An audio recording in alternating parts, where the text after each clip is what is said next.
trying to get my Fiero cranked. Not getting any power to the pump, I don't think, the fuel pump.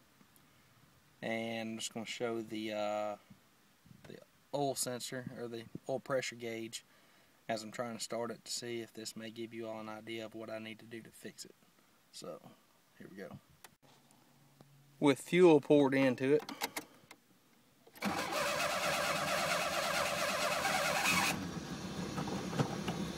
she does run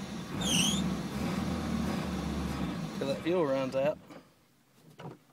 That's a done deal.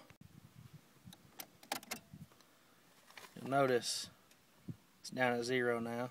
Well, close to it, but once I crank it, watch it peg. Pegs all the way out. Hear a little pop, and then it goes back. It seems like it will almost crank when it's here, but once it goes beyond it, it doesn't.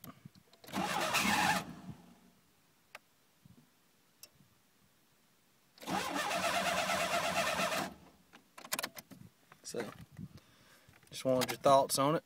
Let me know what you think, and we'll try to get this thing running.